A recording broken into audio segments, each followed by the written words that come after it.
কেমন আছেন সবাই?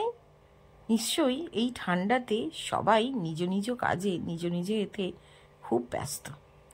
সকালবেলা ভোরের সব কাজকর্ম সেরে এই এখন বাজে 8টা, মেয়ে আর আপনার দাদা চলে গেছে তাদের স্কুল এবং অফিসে।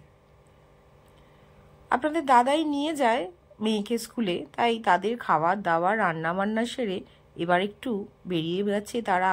আমি উঠেছি ছাদে। ছাদের এই আকাশটা দেখে এত সুন্দর লাগলো, তাকে ক্যামেরা বন্দি না করে পারলামই না। দূরের এই সূর্যটা কি অপূর্ব না? কিন্তু সকালে উঠে আমার গাছগুলোকে দেখতে বড্ড কষ্ট হয়। সব শীতকালে যেন কোথায় একদম শুয়ে পড়েছে। এই গাছটা আমার লঙ্কা গাছ, দেখুন পুরো সব পাতা ঝরে কিচ্ছু নেই। দেখে এত মনটা কষ্ট হয়ে গেল আজকে। রাবার গাছে একটু বড় হয়েছে। আমি তেমনভাবে কোনো সিজনাল ফ্লাওয়ার কিনি না শীতকালে। অনেকের বাগানেই দেখি নানা রকমের ফুলের চাষ করে, কিন্তু আমার মনে হয় যাদের আমি সারা বছর যত্ন করি তাদের ফেলে রেখে আবার নতুনদের আহ্বান করব। তাই এই পুরনো গাছ সারা বছর যারা আমাকে ফুল দেয়, এই মাধবীলতা, জবা গাছ, এদের নিয়েই আমি কাটিয়ে দিই। কিন্তু গাছগুলো একদম প্রাণহীন হয়ে পড়েছে। এই ওয়েদারটা তাদের যেন কোথায় তাদের সৌন্দর্য টেনে নিয়ে গেছে। এই পাতাটা আবার হয়েছে দেখছি। এই গাছটা না মরেই গেছিল, তারপর দেখলাম আস্তে আস্তে আবার পাতা হচ্ছে। জামরুল গাছটাও দেখছি বাড়ছে। এই দেখুন, এই গাছটা বর্ষাকালে না ডালটা ভেঙে গেছিল বড় গাছ থেকে। সেই ডালটা তুলে নিয়ে আমি আরেকটা টবে লাগিয়ে দিয়েছিলাম। দেখলাম আস্তে আস্তে সে ধরে নিয়েছে। এবার বর্ষাকাল এলে, শীত চলে গেলে গ্রীষ্ম আসবে, তারপরে বর্ষা এলে আবার নতুন ফুল, আবার নতুনভাবে গাছ হয়ে যাবে। এই গাছটা তো আমার মরেই গেছিল যখন আমরা নভেম্বরে ঘুরতে গেছিলাম। খুব মনটা খারাপ হয়ে গেছিল, কেঁদেই ফেলেছিলাম।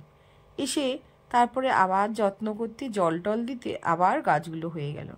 এই যে আমরা মাঝে মাঝে ঘুরতে চলে যাই, তখন গাছগুলোর একটুও জল পড়ে না, একদম শুকিয়ে যায়। খুব কষ্ট হয় ফিরে এসে দেখে। এই জেড প্ল্যান্টটা কি অপূর্ব হয়েছে না?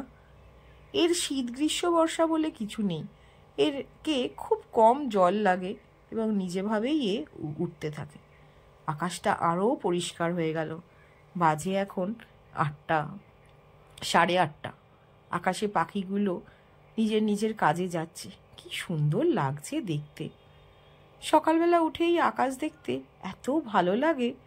ওই যে দূরে, ওই যে আগেও দেখেছেন, আমি আবার দেখাচ্ছি, ওই যে পায়রা বসার একটা জায়গা করে দিয়েছে কে।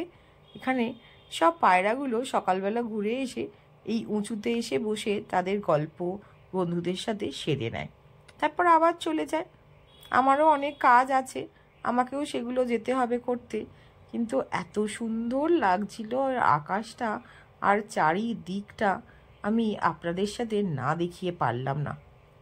আমার এই পাখির জায়গাতে আশা করি এই পায়রাগুলো এসে খাবারটা খাবে। ওদের জন্য দেওয়া আছে এই খাবারটা। নিজের পছন্দ মতন এসে তারা সময় মতন খাবারটা খেয়ে নেয়। কতগুলো বাইরে বার করে দিয়েছেন দেখুন।